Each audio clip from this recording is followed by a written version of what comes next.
Well, good morning, Emmanuel Faith. So good to see you. If you're joining us online, special welcome to you also. The story goes that there was this ancient king who lived in the kind of luxury that it would be hard to imagine even in our modern world. I mean, I get it, like you've planted some pretty good gardens, but this king planted forests. You may have built a custom home, praise be to God.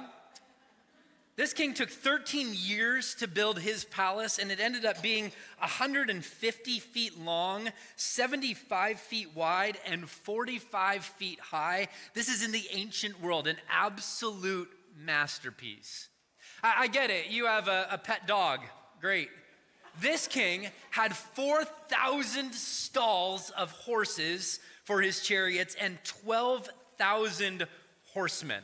I mean, he was so famous that other royalty from all over the world would come just to be in his presence, to see the extravagant life that he was living. There's a story of a queen coming to visit him. She comes to his palace and she is absolutely awestruck by the clothes that his servants wear, the food that they eat, the size of his palace, so much so that the ancient account of her traveling there said that she just stood in absolute awe of the vastness of his kingdom and the opulence of his palace.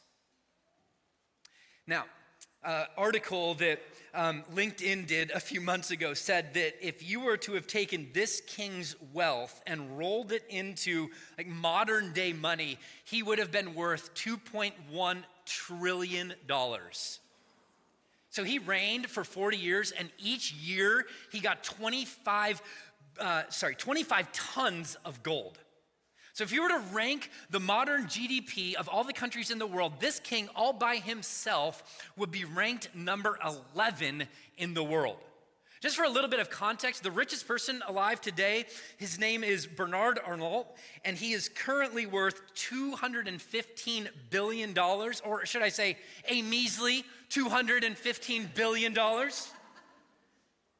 This king was 10 times richer than the richest person in the world today. Any ideas what his name was? King Solomon. And he gets to the top of the proverbial mountain, and he looks at everything that he's accumulated and all of the food that he's consumed and the things that he's built and the women that he's married, and he looks at all of it. And this is his conclusion about everything that he has. Vanity of vanities, says the preacher. Vanity of vanities. Let's just say these three words together. All is vanity. Wait. What? Like, Solomon, run that back for us. Like, you have the best food, you live in the laps of luxury, you're being served day and night, and it's all empty? That's what that word vanity means. Meaningless? I mean, here's the deal, you guys. Solomon had everything we assume would make us happy. He had everything we assume. If I just had a little bit more, if I had enough of that, then I would be enough. Then I would feel like I have enough. Then I would feel like I've arrived. Then that like empty void inside of me would finally be filled, and I'd finally be fulfilled. And Solomon gets everything you think you need to be happy, and he says it's not enough. Actually, it's all empty. Years later, a comedian and actor Jim Carrey would say the same thing. He said, I wish everybody could get rich and famous and have everything they ever dreamed of so that they would know it's not the answer. That's quite the statement.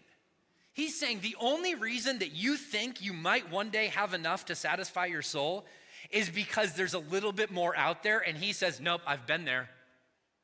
More is not the answer. Bigger is not the answer. Brighter, newer, better is not the answer. And maybe, just maybe, we're all climbing the wrong ladder only to realize that when we get to the top, it was leaning against the wrong building the entire time. See, as a pastor, one of my great honors is being invited into the deep recesses of people's hearts and minds and souls. And I am just amazed at the loneliness and the sadness that often lies behind all of the successes and all of the accolades and all of the accomplishments.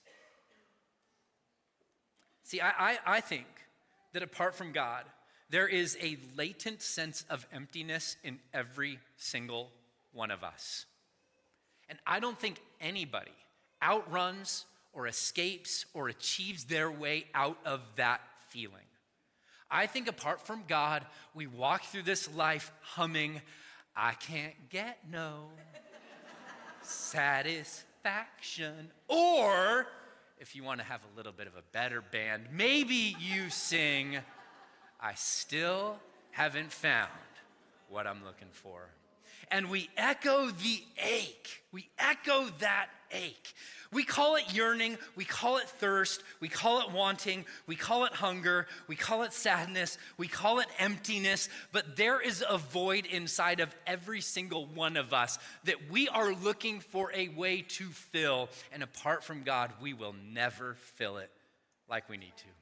So, if you've ever thought that you had everything you wanted and still found yourself wanting, this message is for you. If you have believed the lie that just a little bit more will satisfy, this message is for you. If you've ever lied awake at night staring at the ceiling with that existential angst just haunting your soul, thinking there's got to be more to life than this message is for you. So if you have your Bible, would you open it up to John chapter 21? Can you believe that next week we will finish our series in the Gospel of John?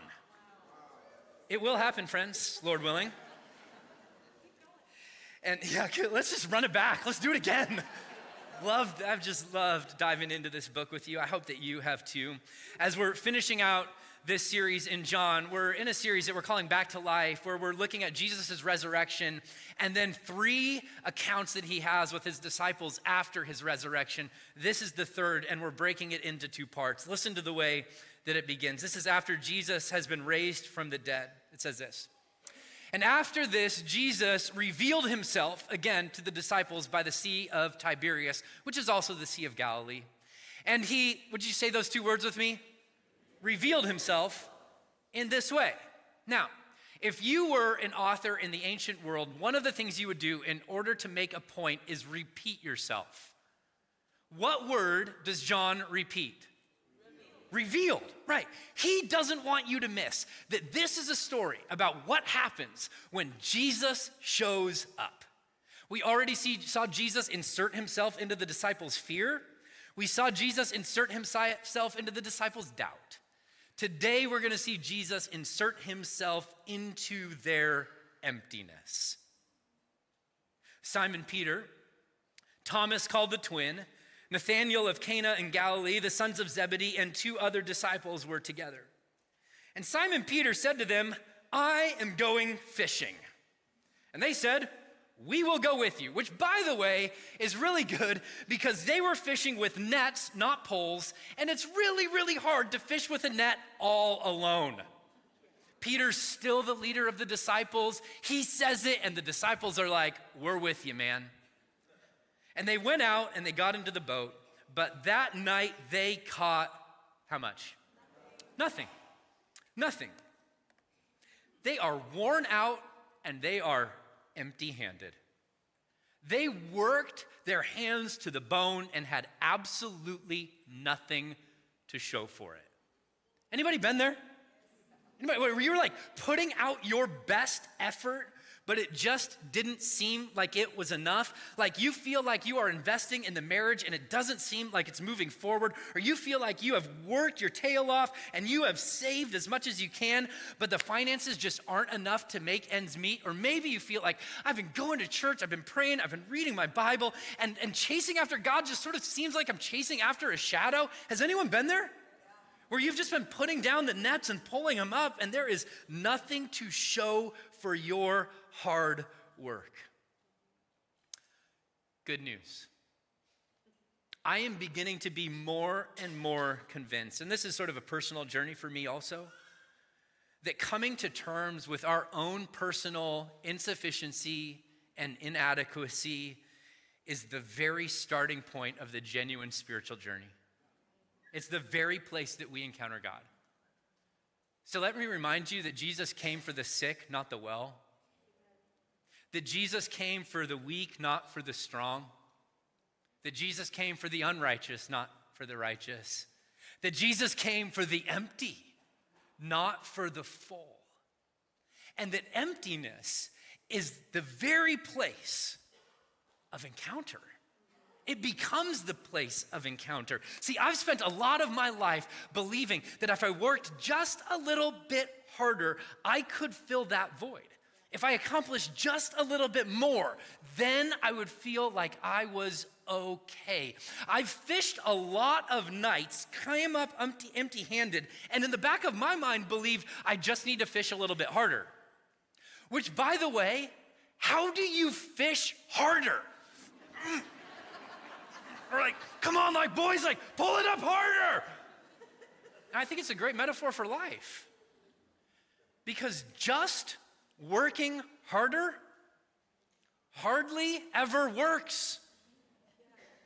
That's a word for someone in here today, me, and maybe you also. That just working harder hardly ever works. But praise be to God that from the very first pages of Scripture, we see God creating out of emptiness. The earth was formless and void, and God creates. We see a God who takes the nation of Israel into the wilderness, a place of emptiness, in order to help them become a nation. We see a God who over and over again takes barren wombs and creates life out of them. Or even, you may have heard this one, even brings life out of a virgin's womb. Like, this is a God who consistently, over and over again, uses emptiness as his canvas to create abundance.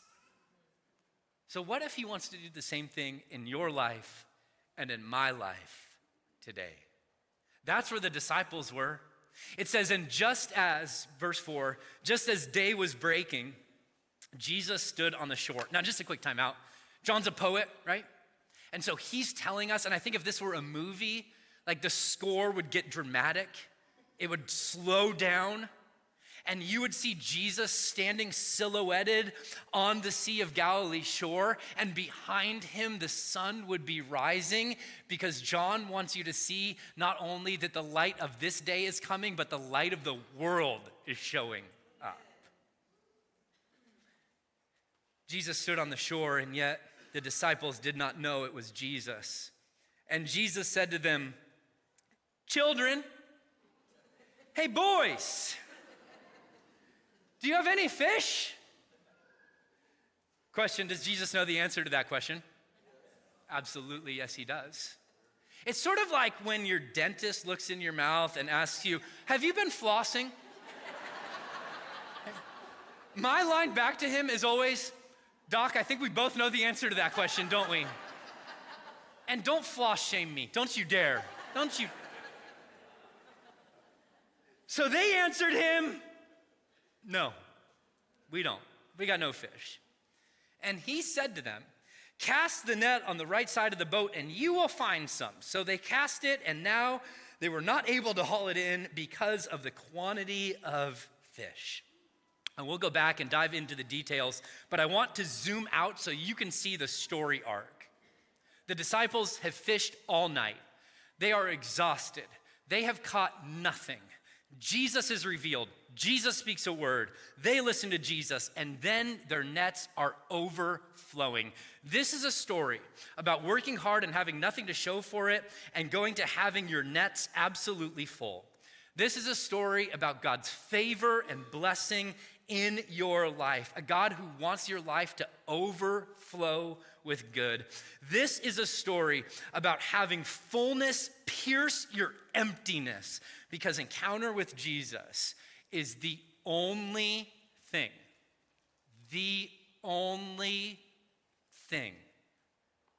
that can satisfy our emptiness. And I'm not sure what kind of emptiness resides in you, but maybe it would be good for us to just take a moment to name that there's probably something in each one of us, in like the dark corners of our heart that we're holding back from God, and thinking, if I just dropped a few more nets and worked a little bit harder and maybe went out again and just tried it on my own, like then I could be satisfied. And it might be good for you to just name whatever that is in your life right now. It might be something that you're wrestling with. It might be a prayer that you've just been praying over and over again, but you can't seem to quite let go in order to let God take the reins. It might be a relationship that's off the rails. Forgiveness that you just can't offer. But it would be really good for us to name that emptiness and then to just sit with the conviction that with one word, Jesus can fill. And he alone can do it. Now, there's a part that we get to play in this too, and I want to point that out to you. There's 4 things that the disciples do to partner with Jesus as he moves them from empty to abundant. So let's go back and let's look at the details.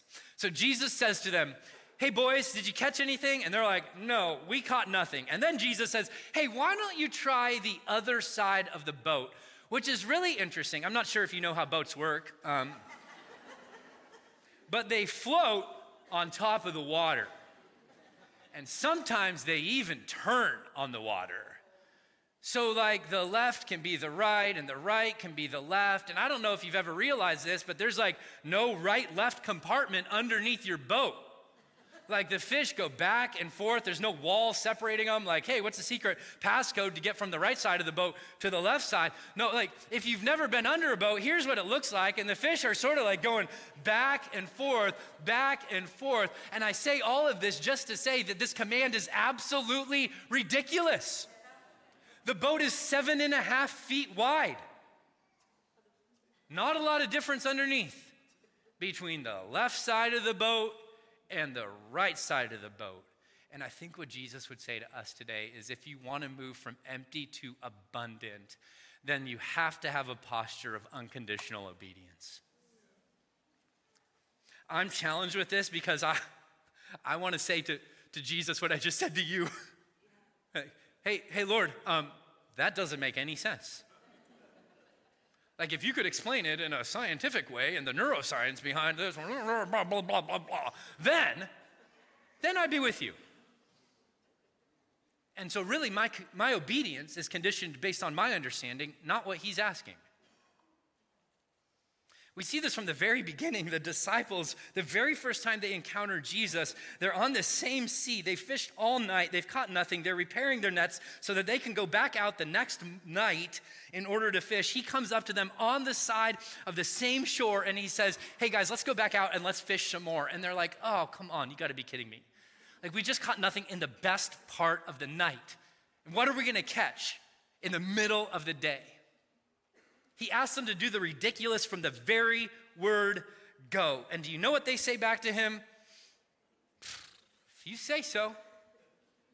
Like, we don't get it, but if you say so, I've started to wonder how many commands of Jesus I have reasoned my way out of following. They don't deserve my forgiveness. Let go of my anger. My anger is a righteous anger. Thank you very much. Something in the Bible about that. Right? Like how many times has Jesus prompted you and you have reasoned your way out of it? Let me remind me and you, there's a way that appears to be right, but in the end leads to what? Death. See, you have to come to the place where you realize or you have this conviction that your way of thinking about life is deeply flawed. Deeply flawed. And it's only then that you give Jesus the blank check of yes. I will say yes regardless of what you ask me to do because I believe that you are good and I believe that you are right. Throw my nets down on the right side of the boat even though there's no compartment of right, left underneath where the fish are? Yes. Forgive them? Yes. Love my enemies, pray for those who persecute me? Yes. Because you said so. Yes. Man, that's a different way of reading the Bible, you guys. I love the way that Eugene Peterson put it when he said this. He said, the most important question isn't, what does this mean? But what can I obey? That is a great line, because so much of the time we go to scripture saying, what does this mean? And that's a great question. We should try to figure out what it means, but let's not allow the desire to figure out what it means to cloud our conviction that what it says we are called to do. Simple obedience, Eugene writes, will open up our lives to a text more quickly than any number of Bible studies, dictionaries, and concordances. You want the scriptures to come alive? Say yes. You want your life to come alive? Say yes. And it doesn't have to be in these like extravagant ways. Like saying yes doesn't mean like we're gonna put you on a boat and send you to another country necessarily. It might, but it doesn't need to mean that. It might just mean you go to work tomorrow with a new sense of purpose of why you're there. Yes. I love this story of Patty, who serves on our worship team, that we shared yesterday at our Love Your Neighbor conference. And I just wanted you to see it because I think it paints a great picture of what it might look like to say yes. Hi, my name is Patty Tamayo. When I first started off my career, I was working for chiropractors and doctors, and people would get in car accidents, they'd see them, they'd come see me. So I was very interested in the medical aspect of massage. But doing this for 17 years, I've learned that it's very important. Emotional and physical part go together. They go hand in hand. Women would come to me with physical ailments, and I would help them with that. A lot of the times, their depression would exacerbate those symptoms. So I went ahead and got certified in lay counseling and life coach certifications so I could have more tools to help these women. And it's just been an honor to be able to pray over them and talk through problems and see their lives thrive physically, emotionally, and mentally after working with them for a period of time.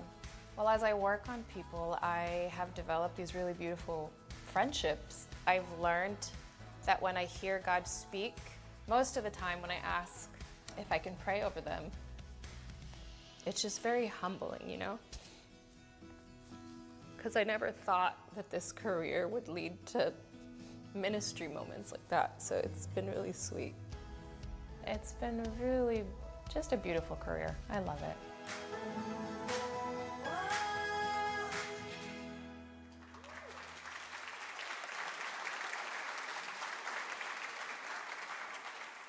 I love that because there's a few things that I loved about it. Number one, it's in the rhythm of Patty's everyday.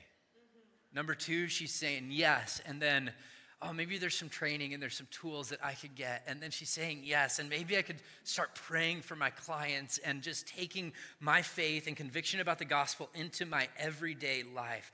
Yes, yes, yes. So my question is, what does your yes look like?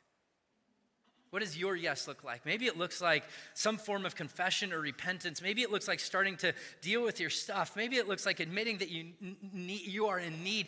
Maybe it just means saying, I'm going to live today like I really believe that Jesus walked out of the grave. What does that look like for you? Because there is abundance on the other side of your obedience. There's abundance on the other side of your obedience. And if there is a step of obedience that you're resisting, there is a blessing that you are forfeiting. Your yes is the key that unlocks your readiness to receive God's sufficiency. So the disciples say yes to this crazy invitation from Jesus.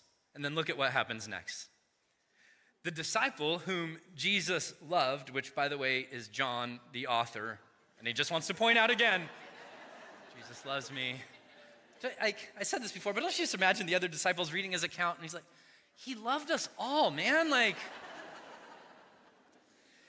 And therefore, he said to Peter, it is the Lord. So John's like, hey, I just want to record that I'm the one who noticed Jesus. I told Peter, it is the Lord. And when Simon Peter heard that it was the Lord, he put on his outer garment, for he was stripped for work, and threw himself into the sea. Remember that time that you were gonna go swimming and you got on your coat right before you jumped in the water? Said no one ever? Right, this is a picture of Peter responding to Jesus in a way that can only be described as passionate pursuit. Like he is just all in. Peter doesn't shrink back. Peter doesn't play it cool at all. Peter doesn't wallow in his shame of, man, I betrayed Jesus and now am I allowed to even go out? No, like he is, give me that coat, I'm putting it on, and I am swimming to shore. He dives in, swims his heart out, gets to shore soaking wet. Because that's where Jesus is. He exhibits this hunger, this passion that the Lord brought to mind Psalm 63 and David's psalm about his passion for God. You, God, are my God, and earnestly I seek you. I thirst for you. My whole being longs for you in a dry and parched land where there is no water. If this were a love sonnet, we would blush when we read it. But David's like, I long for you with that kind of devotion and affection. He'll say in verse 5 of the same psalm, I will be fully satisfied, as with the richest of foods, with singing lips, my mouth will praise you. Like, what if we started to look at our relationship with God in that same way? What if we started to view coming to gather for worship in the same way? Like, your friends ask you, where are you going and what are you doing? I'm going so that my soul would be satisfied. I'm going to feast on the God who is the only one who is enough. I'm going so that the rhythms of my life would come into alignment with my Creator's design, so that I might know his sufficiency and his abundance in ways I never knew before. That's what we're doing here, you guys. But I want you to see that there's a progression here, and it's really important because I think sometimes, at least for me, I stop short of what Jesus is inviting me to. Here's the progression. Number one, revelation. You can read about that in verse 1. Jesus reveals himself to the disciples. Step number 2, pursuit. Peter puts on all of his clothes and then swims to Jesus. Like he's like, I am going after Jesus with everything I have. Third, encounter. Encounter. That's the way things work for us too. And here's my, I just want you to think about this, because what I've realized is that I oftentimes mistake revelation for encounter. I stop at revelation. I'm reading the scriptures, Spirit will point something out to me, and I'm like, Lord, thank you. That's really, really good. And I sort of leave it there. I wonder if maybe you do too. Like, what would it look like to pursue harder, to push further, to believe that God gives us revelation so that we pursue, and then we end up on the beach, maybe soaking wet, but right in front of Jesus.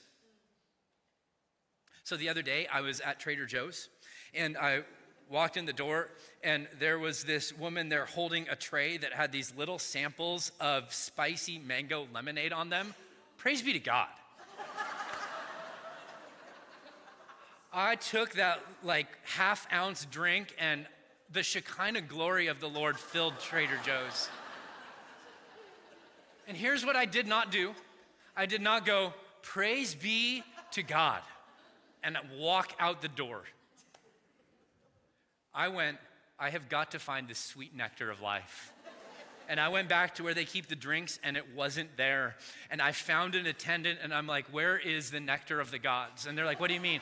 The spicy mango lemonade. They're like, oh, it's in the cold fridge up near the flowers. I'm like, done, I am there. I went and got that 32 ounces of goodness, and I can tell you that the rest of it was just as good as the first sip. But praise the Lord, I didn't stop with the 0.5 ounces they gave me in the store. I think too many of us stop with the 0.5 ounces of revelation, and we don't keep pushing. There's more, you guys. There is more that Jesus wants to show you. There's more that he wants to reveal to you. Allow the revelation to cause you to pursue so that you might encounter and hear his voice on deeper and deeper levels. I'm reminded of what the Apostle Paul wrote to the church in Corinth, and he said, we all. So if you're like, hey, Ryan, that's for special Christians. I just want to speak into that lie. It's for you. And we, with unveiled face, beholding the glory of the Lord, are being transformed into the same degree of glory, from one degree of glory to another. For this comes from the Lord who is Spirit.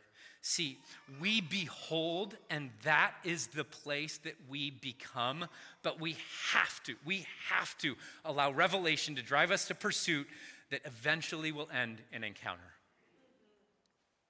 And I'm convinced, you guys, that it won't happen by accident. It will not happen by accident. Like our attachment to our phones, our constant need for entertainment, our unwillingness to rest and be silent so often blocks us from chasing revelation to pursuit that will end with encounter. Reminded of what John Ortberg wrote when he said, you must arrange your day so that you are experiencing deep contentment, joy, and confidence in your everyday life with God. So it might mean that you wake up a little bit earlier to seek him through the scriptures. It might mean that you sit a little bit longer in silence to hear his voice. It might mean that you fast and create hunger that you anticipate Jesus filling. It might mean that you give generously so that you can then encounter his provision. But it probably won't happen if you just keep doing what you're doing. There is an encounter waiting on the other side of your pursuit, and it's worth it. It's worth it. Verse 8, the other disciples came in the boat. Don't you just imagine they're dragging these nets, and they're like, gosh, it'd be nice to have another set of hands here. Peter. Dragging the nets full of fish, for they're not far from the land, about 100 yards off, which, by the way, is a pretty long way to swim fully clothed. When they got on the land, they saw a charcoal fire in place with fish laid out on it and bread. And Jesus said to them, bring some of the fish that you just caught. So Simon Peter, who didn't help bring the fish in, went aboard and hauled in the net ashore. I'll take it from here, boys, right? Full of large fish, 153 of them, and altogether there were so many, the net was not torn. Now, a lot of people get held up on 153. What does that mean? If anybody tells you they know what that means, they're lying. There's hypotheses about it, but nobody really knows. It's a number of completeness. It's a large number of fish, as John states. What's more interesting to me is that the first time that Jesus encounters these disciples on the same lake and does the same thing, their nets get so full that they broke. But here they are, roughly 3 years later, with a massive haul of fish, and their nets don't break. It's like walking with Jesus for 3 years increased their capacity to receive and host and carry his favor and blessing. But notice that Jesus says to them, bring me some of those fish. And they don't say, hey, we worked really hard to catch those fish. Hey, those are our fish, Jesus. You go catch your own fish. Why don't you cook those? No, what do? They say, yes.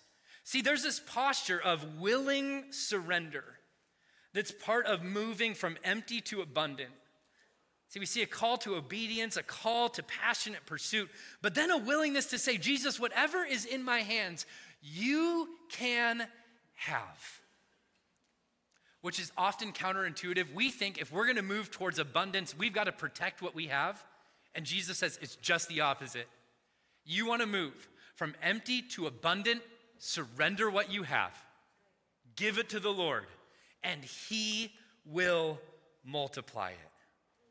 See, Jesus often asks us for the things that we would rather protect and preserve than hand over.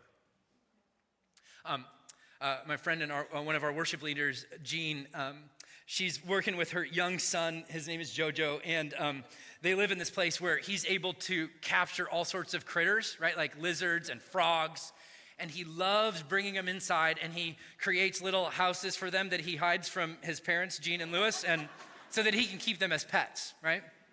And he wants to keep them, and he wants to enjoy them. And so they'll find these little shoeboxes with lizards or frogs in them and try to teach their young son, hey, if you want to keep this alive, you're going to have to release it.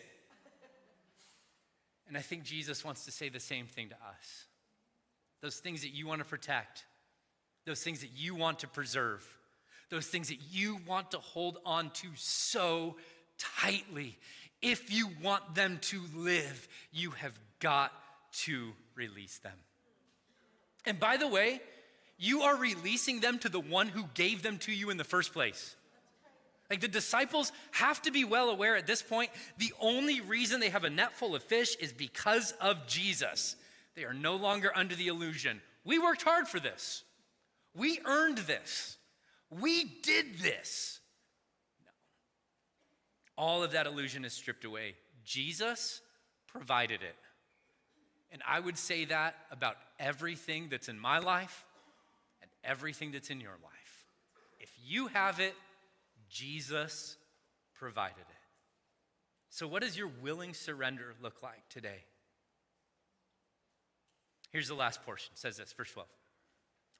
So Jesus says to them, come and have breakfast. And none of the disciples dared ask him, who are you? They knew it was the Lord. And Jesus came and took bread and gave it to them, and so with the fish. It's really interesting to me that the risen Christ is seen a number of different times feeding people. It's almost as though he wants them to know that they will feed not just on his death, but that they will also feed on his life.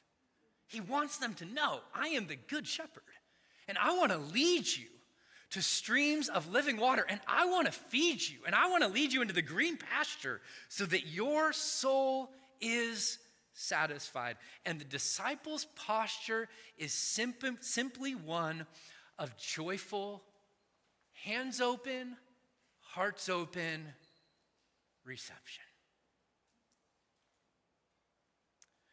But if I'm honest, I've got at least two issues with that. Here's the first. If he's the host and he's the chef and he's the one serving my soul, I don't get to decide when he feeds me. And can I be honest? Sometimes I don't think he knows or cares how hungry I am. I'm like, Lord, now would be a good time to satisfy this desire. You are the King of abundance. You own a cattle on 1,000 hills. Now would be really good. But I just want you to know that the good shepherd and the divine chef works on his timeline, not yours. We get to keep our hearts and our hands open, believing that he will provide and that he will satisfy. And when he does it, only he knows best. So I don't get to decide when he feeds me, and I also don't get to decide what he feeds me.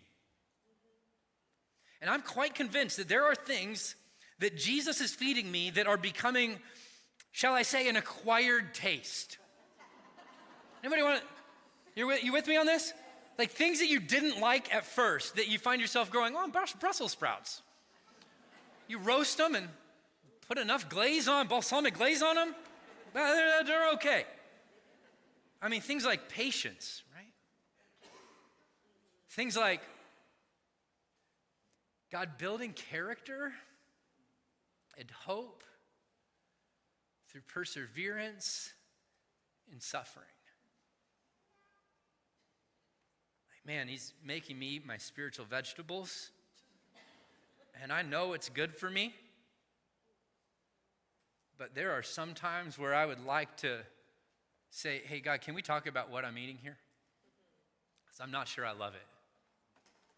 So a few weeks ago, Kelly, my wife Kelly, and I we were out at this steakhouse just celebrating some things that God had done in our life. And we ordered, and Kelly ordered a 6-ounce steak, and I ordered a 16-ounce steak. Don't judge me. I don't know why you're laughing. So we're talking, and then the server brings the steaks out, and they brought us 2 6-ounce steaks. And I look at my steak, and I look at Kelly's steak, and I'm like, these steaks look the same size to me. And our servers are like, yeah, they're both 6-ounce steaks. And I'm like, that's the size of like a silver dollar, maybe. And I'm like, I ordered the 16-ounce steak. And she's like, oh, well, what do you want me to do? True story. And I'm like, make this steak 3 times its size. That's what I want you to do. So not wanting to be a jerk, I say back to her, well, what do you think we should do? And I'm looking at Kelly like, how are you judging me here? Because this is an appetizer. And I say to Kelly, like, are you okay if we wait a few more minutes? And she's like, yeah, absolutely. I said, then what I would like you to do is bring me the steak that I ordered. The biggest 16-ounce one you can find back there, preferably. And I was struck by the fact that I got this sense in studying this passage that there are so many times Jesus serves me up something, and I want to send it back to the kitchen. Like, I don't know if I signed up for that one, Lord. I'm not sure if I like the way that one tastes. I didn't order that on the menu. Is there anything in your life that you're looking at and going, Lord, I didn't order that one. I'm not sure I like that one. I'm not sure what to do with it. Can you just take it back? What if you believed that the chef and the server was also the good shepherd of your soul? What if you believed that divine host loved you more than anyone you will lay eyes on this side of heaven?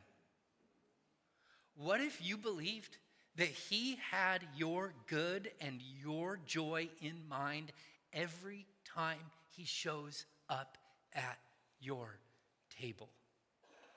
What if you believed that? Would that change anything? So here the disciples are in the middle of this lake.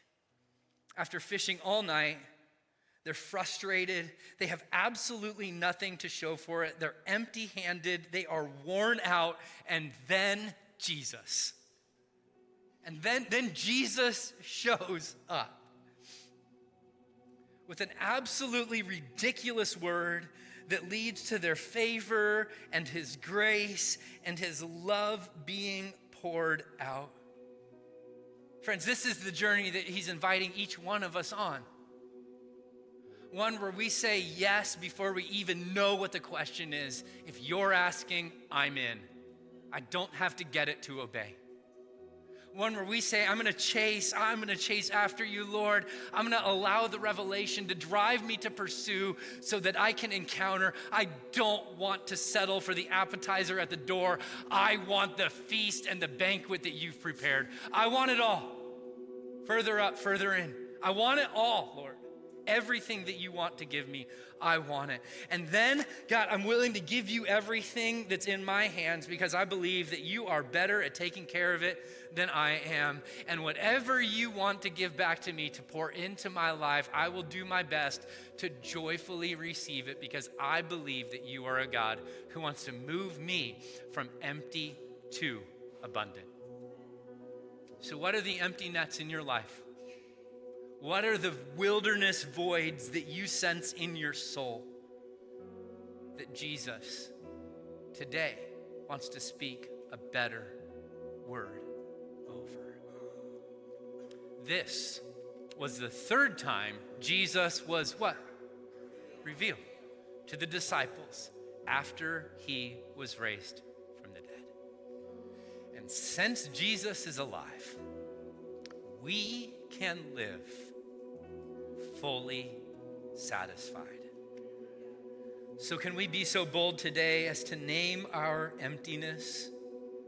I don't want to end my life like Solomon, realizing that I've been climbing the wrong mountain and the wrong ladder the whole time. The risen Christ wants to come to you, just like he did to those disciples, and say, cast your nets down on the other side. There is abundance waiting to fill your emptiness. So let's just pause, and I just want to create space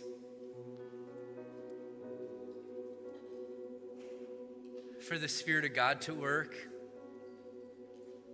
What's the yes he's asking? What's the chase that he's inviting you to follow him into, that you might passionately pursue? What's the surrender and what's the reception? Would you just ask the Lord? And then, Holy Spirit, would you speak?